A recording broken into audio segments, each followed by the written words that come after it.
My name is Lisa Crawford, and I'm 38 years old. After nearly 2 decades of hard work in construction and real estate development, I finally reached the biggest dream of my life. A modern villa perched atop a hill on the west side of Santa Clara, overlooking the entire Valley of Lights at night.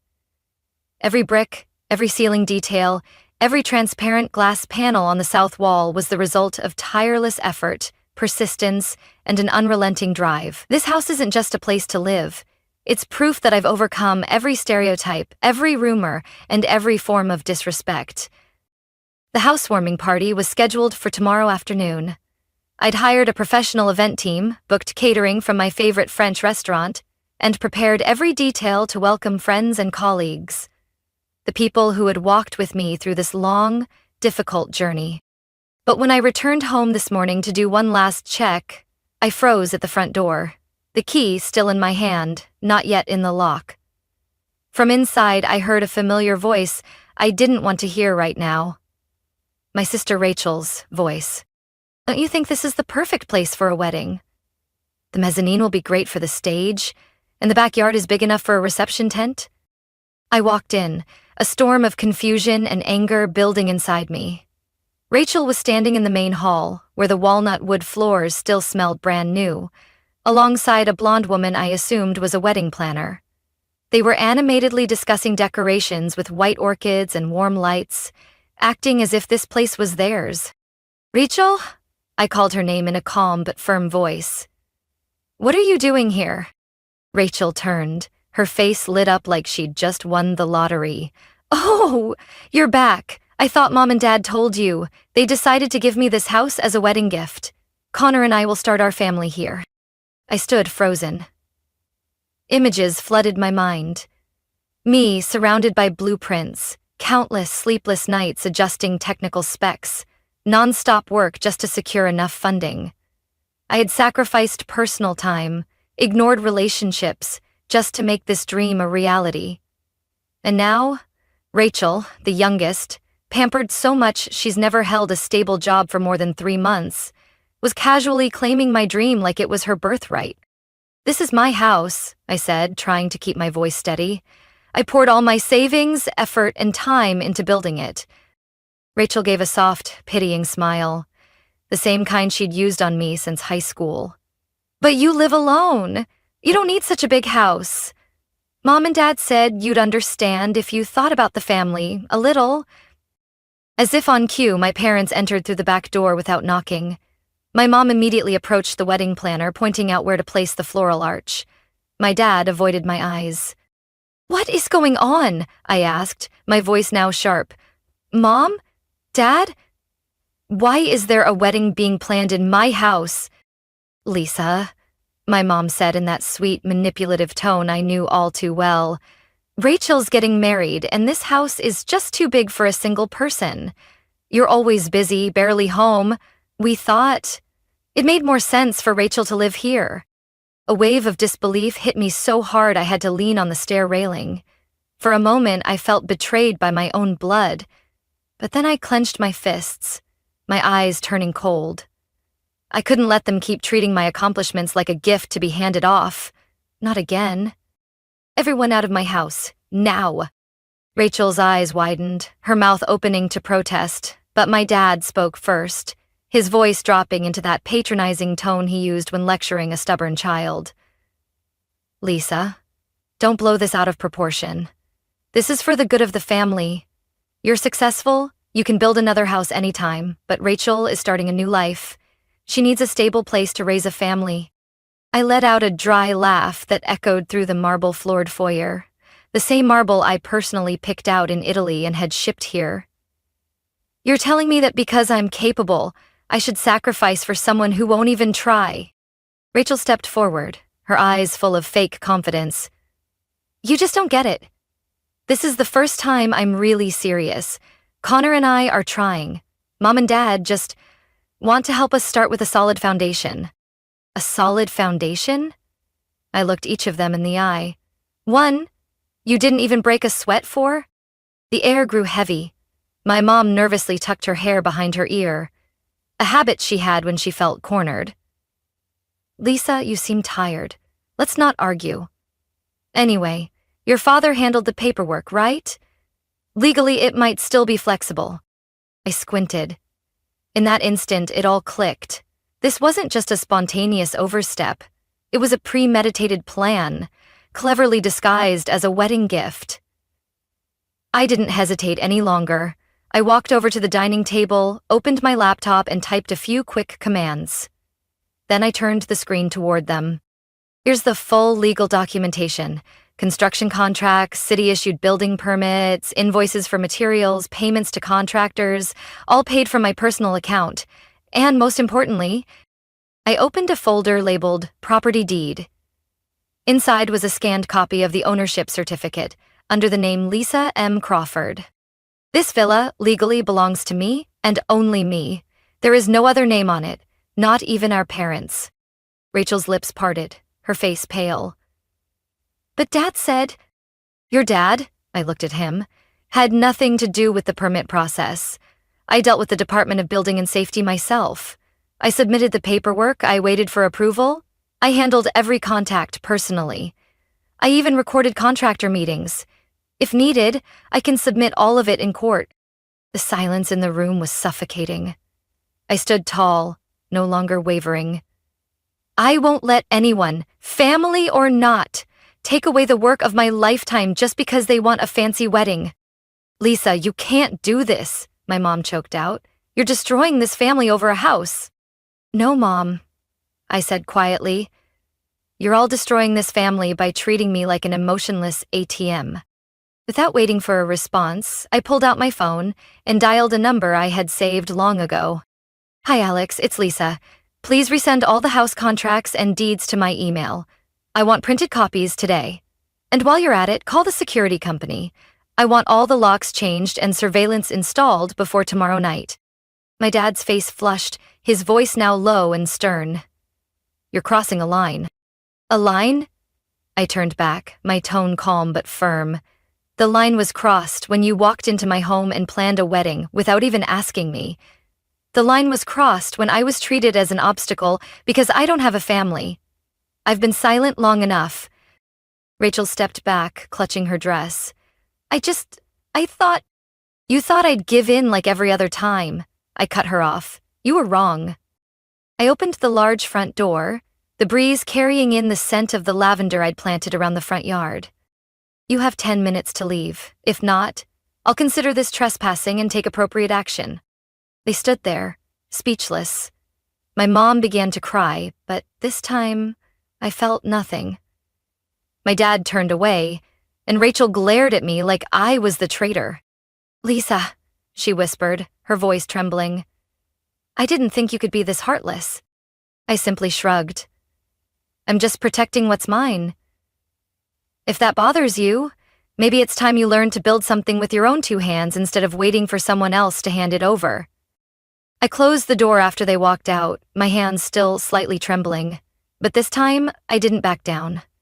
This was my life, and I wasn't going to let anyone control it anymore. Less than 2 hours after I saw Rachel and my parents out, my phone started buzzing nonstop.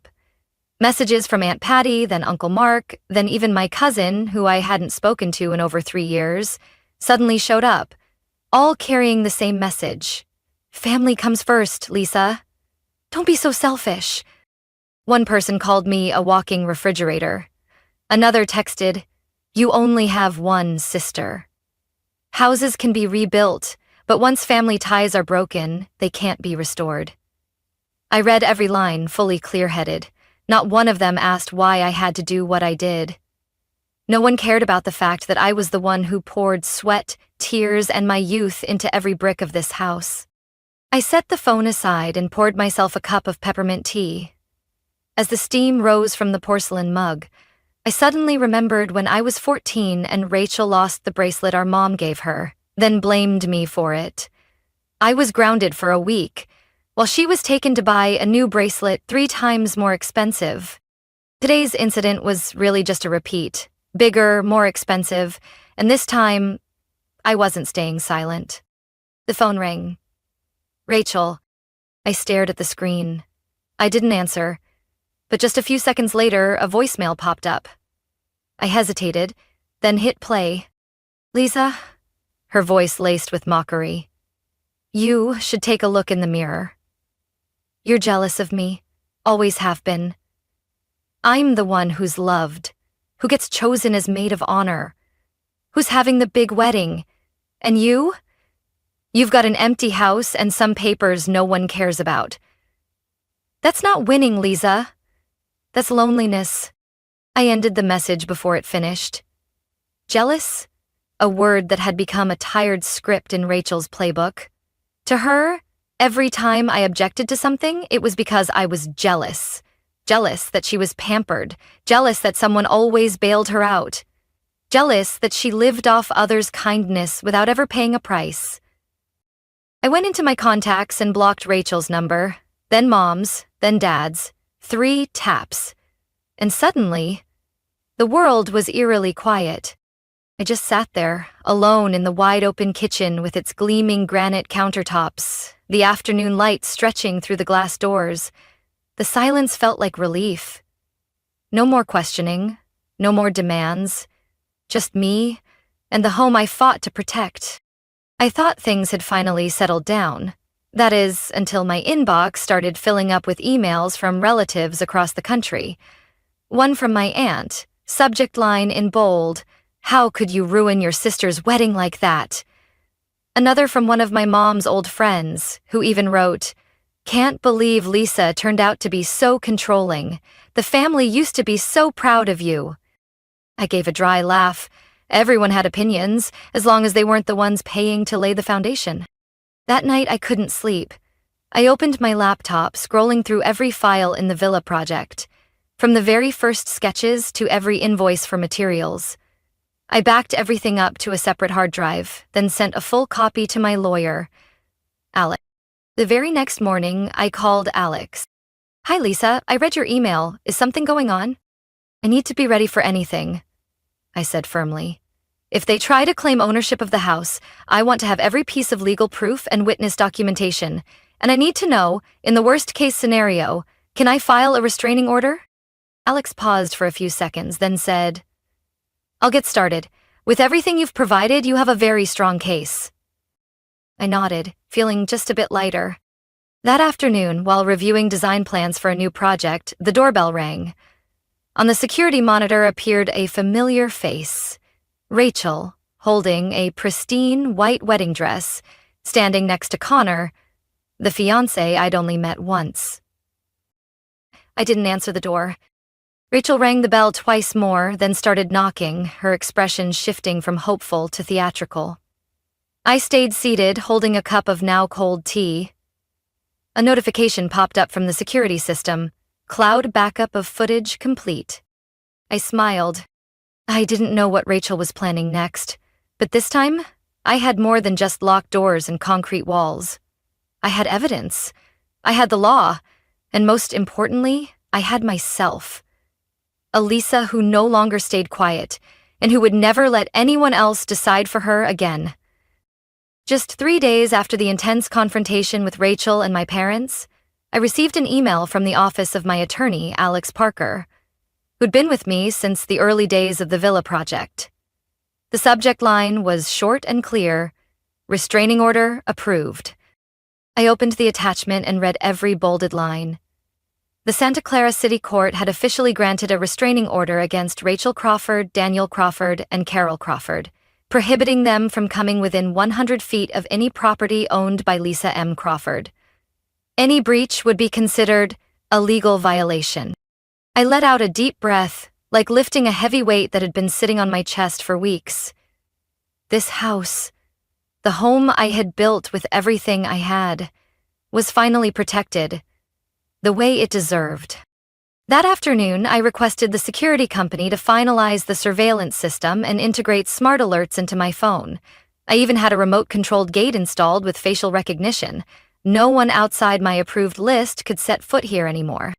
While the technicians were working, I got a call from Alex. "Lisa, I've sent the official notice and restraining order copies to all 3 of them. I've also backed up all the emails and video footage from that confrontation.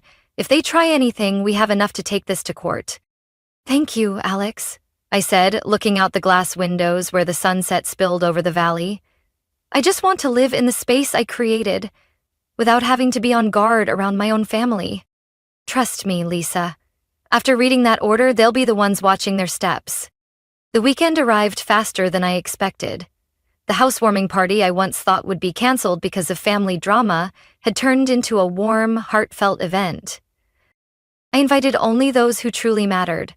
Colleagues who'd worked with me for over a decade, college friends who once shared cramped apartments with me, kind neighbors who helped watch the house when I was away, and the team of architects, the ones who helped turn my dream into reality. Sarah, my best friend since school, was the first to arrive, carrying a bright bouquet of yellow tulips. "Lisa, this house looks even better than the renderings." I laughed. If it weren't for you, I would have given up during the permit stage. The mood quickly turned lively. People strolled through the rooms, the high-ceilinged oak living room, the open-concept kitchen with pristine white granite, the fully soundproofed office where I hoped to launch my next project. As I led everyone to the backyard, the sunset stretched over the infinity pool. String lights wrapped around the olive trees began to glow, twinkling in the evening breeze. One friend whispered, "Lisa, looking at this house makes me want to apply for a change of address right now." I smiled, truly feeling like the owner of this place for the first time in weeks. But the biggest surprise came at the end of the party. While guests were enjoying macarons and wine, I received a message from Alex. "Alert, Rachel spotted near the property. Camera recognition shows she's standing at the north corner of the street, not crossing the restraining boundary. I've contacted local police to log the incident." I didn't react outwardly, just quietly locked the back door via my phone and activated the secondary alert system. No one at the party noticed anything. I still raised my glass, still chatted, still smiled brightly. By midnight, most guests had left, and Sarah stayed to help me tidy up. She stood on the terrace, looking down at the valley glittering with lights. "Rachel's mom called me yesterday," she said softly. "She wants me to talk you into forgiving. Said the whole family is in chaos, Rachel's not eating, and you should be the bigger person." I looked at her, silent for a long moment before replying. "You know what gave me the most peace today?" "What?" "That for the first time in my life, I threw a party without worrying someone would show up and ruin it." Sarah didn't say anything else. She just hugged me, quietly. That night, I sat alone in the reading room, the soft light casting a glow over the new design plans spread across the table. This villa was no longer just a symbol of personal achievement. It was the triumph of courage, of standing up for myself. 1 week after the housewarming party, I was in my office reviewing plans for a lakeside housing development when the doorbell rang. A notification from the security system appeared instantly on my phone. "Visitor, Brandon Hayes. Appointment confirmed via email." I frowned. Brandon was Rachel's fiancé. We'd never had a real conversation, other than a brief handshake at their engagement party a few months ago, which my parents had forced me to attend. I went to the door. Brandon stood there in a neat gray suit, holding a thin folder. In the midday sun, his face had lost its usual confidence. His eyes were downcast, jaw tight, as if carrying something heavy. "Sorry for dropping by unannounced," he said, voice quiet and slightly hoarse, "but I didn't know who else to talk to." I stepped aside to let him in and led him to the living room. He sat across from me in the leather chair, placing the folder on the table like it was evidence in a courtroom. "Rachel told me this house was hers," he began, eyes avoiding mine. "She said it was a wedding gift from her parents, but it was under your name just for tax purposes." I gave a small smile. "So, she's using that story now." Brandon swallowed hard. "I believed her. She was very convincing. But after your housewarming party, when I saw your name engraved on the reading room wall, I started to question things." I stayed silent, letting him continue. "She got evasive when I asked about the paperwork, and recently I discovered she's using her parents' names to apply for a large bank loan. I tried checking our accounts and found a lot of strange transactions. money being withdrawn and sent to an account under a real estate company I've never heard of. Crawford Luxury Estates. I frowned. That name sounded suspiciously familiar. Brandon opened the folder and pulled out several printouts. These are her recent social media posts. She's impersonating a real estate developer using images of your villa to promote herself. I took each page in hand. Every photo made my stomach twist. Rachel stood in front of my wrought iron gate, holding blueprints, smiling professionally as if she were the lead architect. Another showed the kitchen area, captioned, "A space designed by me, elegant, minimal, and perfect for the modern family." I sat up straight. "You said she used your parents' names to apply for loans. Do you have proof?" Brandon nodded, pulling out more documents. "These are copies of the credit applications. The signatures, I believe they're forged." I set the papers aside, trying to stay composed. "Have you confronted Rachel?"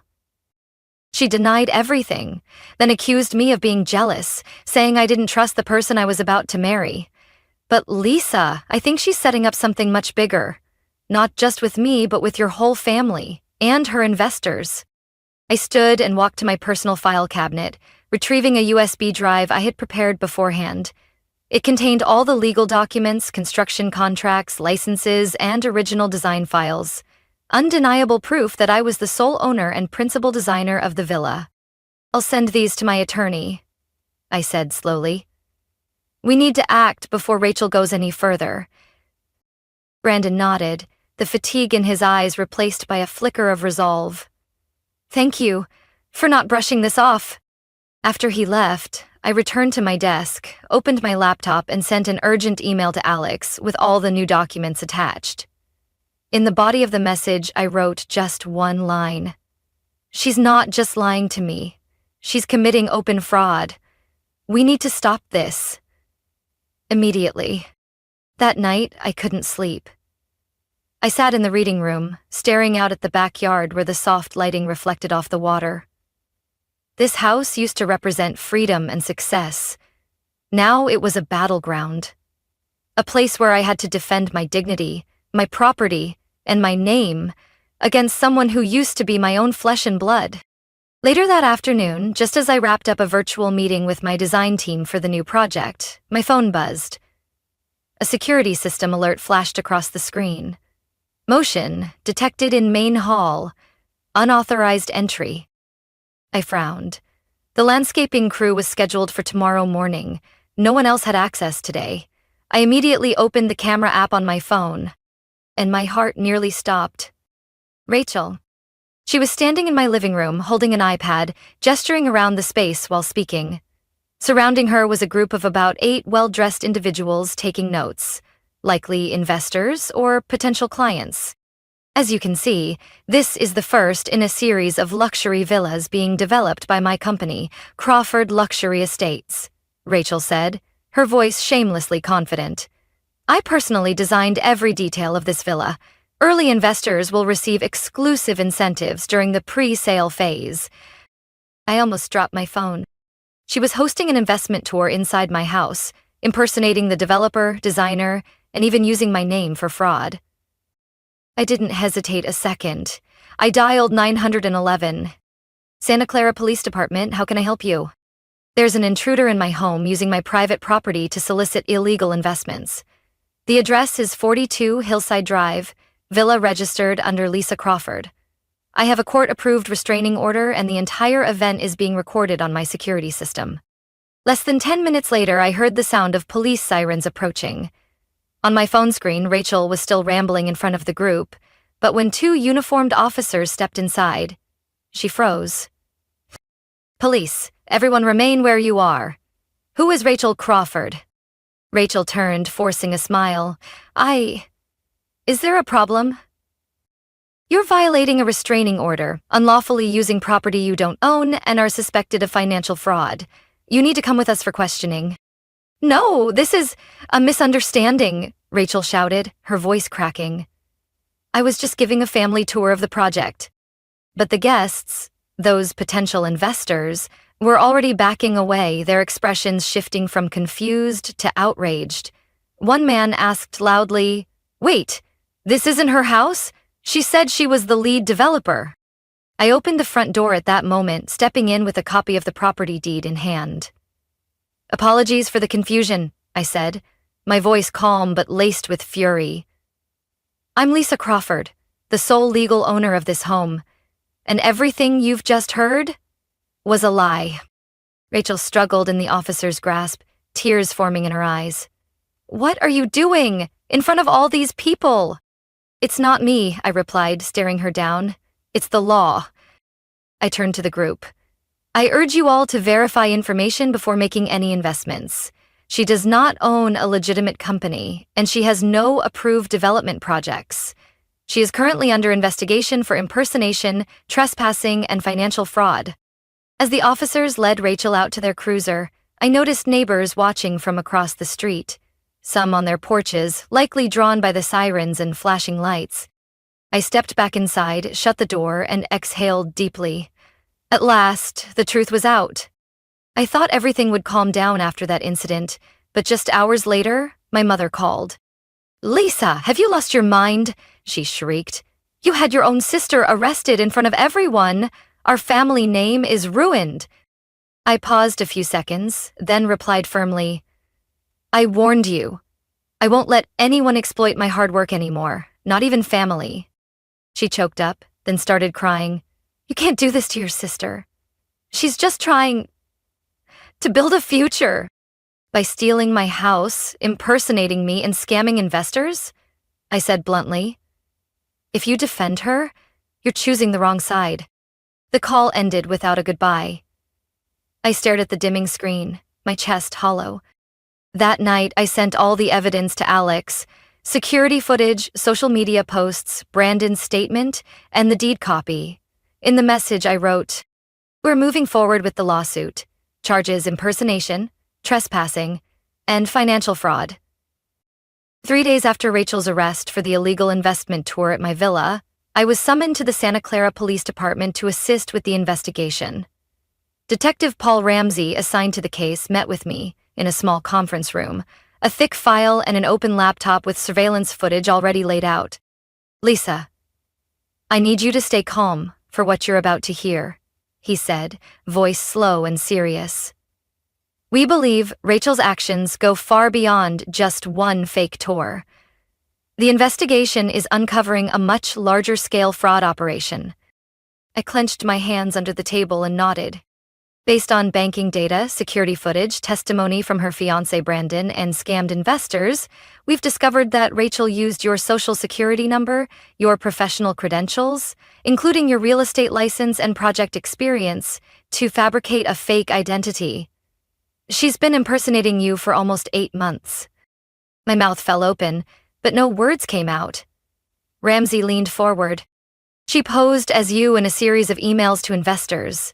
These people thought they were communicating directly with Lisa Crawford, the successful developer in Santa Clara, and collectively wired over $2 million into an account under a fake company, Crawford Luxury Estates. I choked back a breath. $2 million? Unbelievable. Ramsey pulled out some bank statements, pointing at the transactions. These funds came from various states. She promised 20-30% returns within 6 months, presented luxury villa designs, which were actually photos of your home. I was breathing hard. What about my parents? Did they know? Detective Ramsey nodded slowly. We believe they were at least partially aware. Among the documents seized from Rachel's home, we found a series of loan applications, investment agreements, and signatures from Daniel and Carol Crawford. According to the bank, those signatures were used to guarantee a $750,000 loan for Rachel's fake company. It felt like ice water had been dumped over me. My throat went dry. My heart sank. You mean they're accomplices? We haven't made a final determination, Ramsey said. If they signed those documents believing the company was legitimate, they could be considered victims of Rachel's fraud. However, if they knowingly signed while aware Rachel was impersonating you, they could be charged as co-conspirators. I dropped my head, feeling the weight of everything collapse. The family I'd tried so hard to protect, despite their lack of support, was now possibly on the other side of truth and justice. "We need you to confirm one thing," Ramsey said, more gently now. "Did you ever authorize Rachel to use your name, personal information, or property for investment purposes?" I looked him straight in the eye. "Never. Not once." He nodded, as if he'd expected that answer. "Thank you. That helps us greatly. We'll be expanding the investigation and referring the case to the county's Financial Crimes Division. Given the amount of fraud and false identity involved, Rachel could be facing several years in prison. And if your parents are proven complicit, they won't avoid legal responsibility either." I sat in silence long after the interview ended. As I reached my car, my phone lit up with dozens of unread messages. One was from my mother. "You can't imagine the pressure your sister is under. She's panicking. Can't you drop the charges? Family is about forgiveness." I didn't respond. That evening, I sat at my desk, opened my laptop, and drafted a brief email to Alex, my attorney. Subject: urgent media support. Body: we need to prepare for public backlash. If necessary, I'm willing to issue a press statement. I don't want anyone else falling victim to Rachel. Let's strategize first thing tomorrow. I hit send, then stood to pour myself a glass of water. From the kitchen window, the city lights twinkled in the distance, still peaceful as if nothing had happened. But I knew this battle was far from over, and this time, I wasn't just protecting my villa. I was protecting my name, my reputation, and the life I had built with every ounce of my youth. 3 days after the meeting with police, I received a call from St. Luke's Hospital.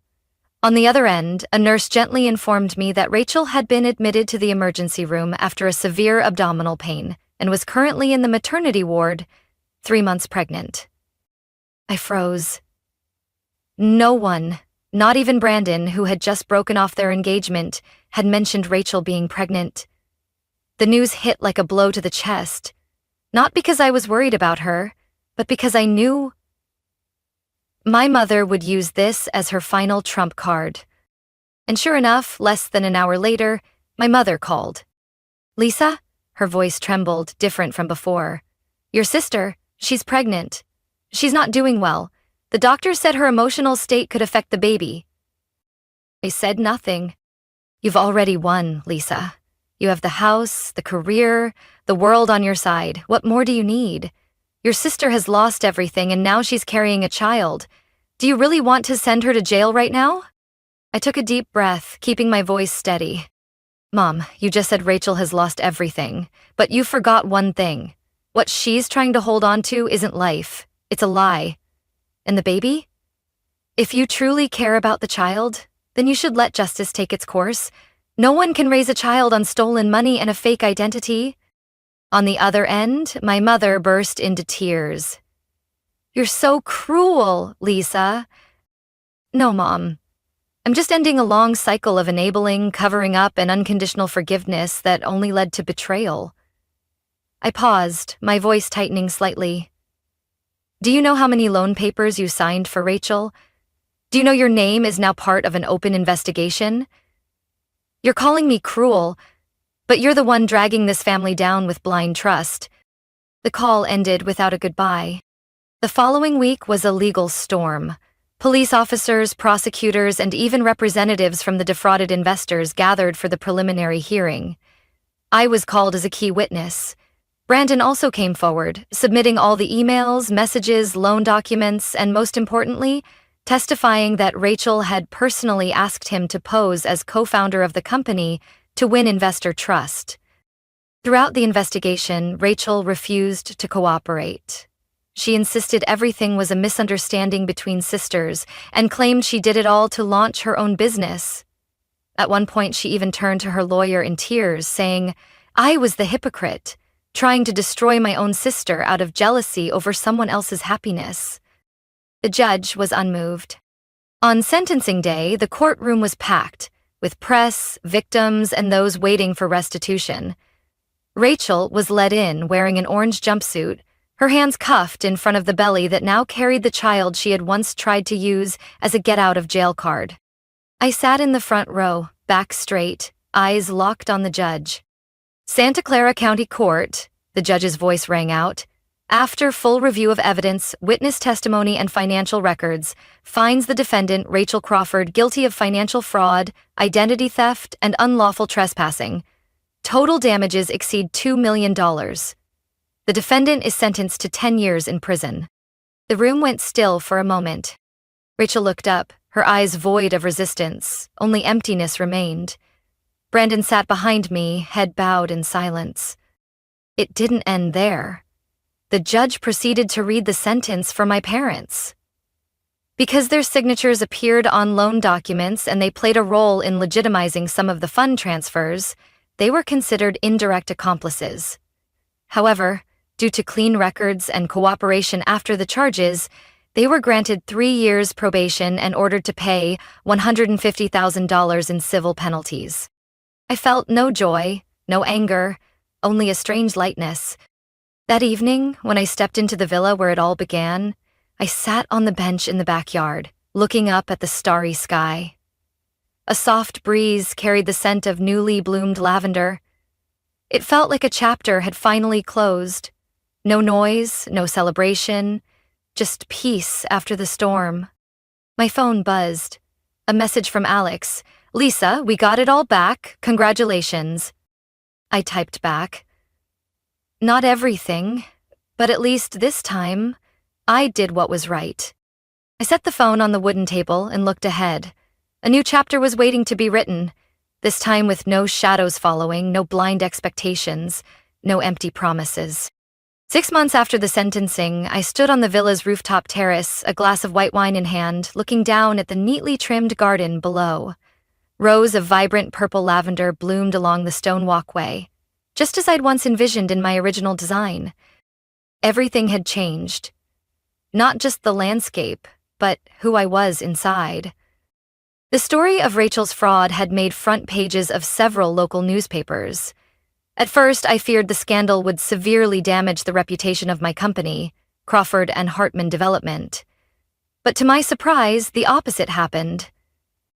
It was my transparency, strength, and decisiveness in defending my rights and bringing the truth to light that made clients and partners see me differently.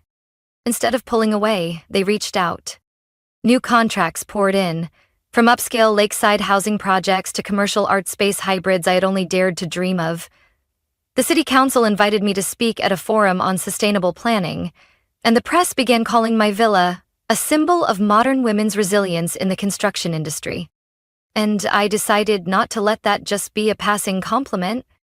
I began hosting charity events at the very house that had once been at the center of the conflict. The first was for the New Ground Foundation, which supports women entrepreneurs in construction and architecture. Women like me, who once had no mentors and had to walk alone. I invited everyone who had stood by me during the darkest times, colleagues, friends, even Brandon, who, after everything, had chosen to speak up at the right moment and didn't look back. Sarah, my longtime best friend, stood by my side the entire night. After my short speech, she whispered, "You know what, Lisa? If you had given up back then, everything would have been different. But look at you now. You didn't just build a house. You built a monument." I smiled. Not a monument, just a new foundation for a life no one else gets to steer. The following month, I was invited to speak at the statewide urban development conference. I chose not to talk about success, but to tell the real story. About the times I was underestimated just for being a woman in the industry. About the family that tried to take away everything I had built. And about how I stood up. The speech ended with a long round of applause. A senior architecture student approached me afterward, her eyes shining. "You gave me hope that I too can overcome the expectations of family and society. Thank you." Her words made my eyes well up. Not because I'm someone special, but because I was once that girl. And now I'm living proof that you can stay true to your values without sacrificing your dignity to please others. One weekend afternoon, I sat in my reading room, reviewing the file for a plot of land in northern Santa Clara. A new project. Everlight Villas. A line of eco-friendly homes designed for single mothers, affordable yet held to the highest standards of design and functionality. Alex walked in, carrying a stack of documents. The infrastructure board approved the first phase proposal, he said, setting the papers on the table. I've never seen them agree so quickly. I nodded, eyes still on the map spread across the table. I want this to be a fresh start for women who thought there was no place for them. He looked at me intently. You know, Lisa, after everything, you've still kept your heart intact. Only now, it's stronger and no longer easy to push around. I laughed. Because now I know where my boundaries are and what I'll never let anyone cross. Not even family. The room softened. Outside the window, the sky glowed orange with sunset. Rays filtered through the curtains, casting golden light across the new designs. Not just architectural plans, but a blueprint for the rest of my life. Clear, grounded, and without space for manipulation.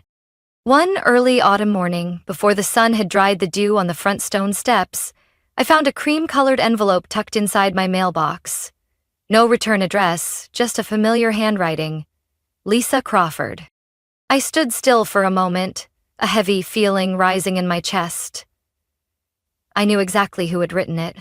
I took the envelope into the reading room, sat by the window where the early light poured in like a pale gold streak. The scent of warm chamomile tea lingered on the table. I opened the letter with my bare hands, not in a rush, but without hesitation. Lisa, I don't know if I even deserve to call you sister anymore. But if there's anything left between us, even just a memory, I hope you'll read this to the end. I'm going to be a mom. It's a girl. The doctor says she's healthy.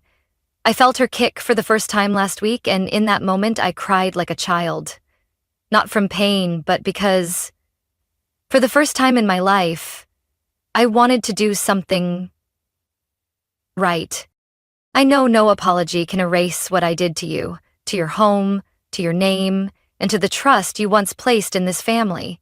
But I'm trying to change, little by little. In prison, every day is a confrontation with myself. No makeup, no pretense. I see the emptiness I've been living with for so long. You don't have to forgive me. But if one day my daughter asks about the first woman in our family who built a career from nothing, who had the courage to stand up for herself, I want to be able to tell her about you. Lisa Crawford, I hope you find peace. And if you can't forgive me, then at least believe that this time I truly want to be different. Rachel? I folded the letter slowly and placed it in the bottom drawer of the filing cabinet, where I keep things that don't belong in the present but can't quite be discarded either. I wasn't sure what I felt. Not anger, not forgiveness, not even sadness. Maybe just silence, like standing at the edge of a cliff. No fear, just emptiness.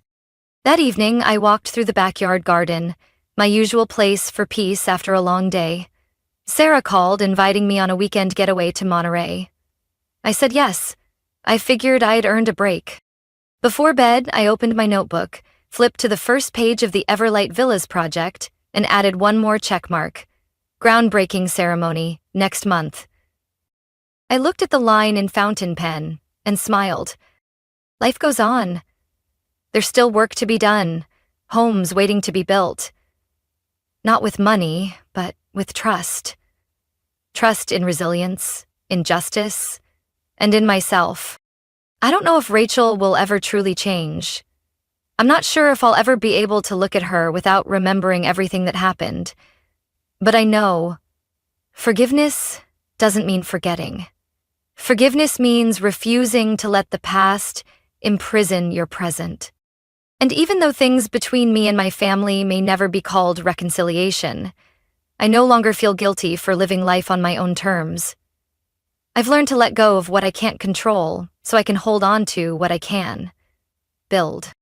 Like this villa, it's no longer just a house. It's a reminder that there are things you fight to protect and moments when you must dare to say no to protect your light. The next morning, I woke to the sound of birds outside my window. The sun was rising, gentle, steady, just like me now. I poured a cup of coffee, opened my laptop, and began scheduling my upcoming presentations. On the screen, the new tagline I had added beneath my company's logo stood out clearly. Success is yours. Don't let anyone steal your light. And I knew I was living that truth. Every single day.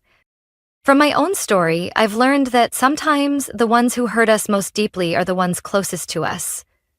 But from that same pain, I learned how to stand, to defend the values and results I've worked hard to build. Forgiving doesn't mean forgetting. It means choosing to keep moving forward without carrying someone else's weight. Success doesn't require anyone's approval. It only needs you to know who you are, what you're doing, and why. No one has the right to take away the light you created for yourself. What do you think about Lisa's journey and the choices she made? Share your thoughts in the comments below. And don't forget to follow the channel so you won't miss more powerful and inspiring stories about life and family.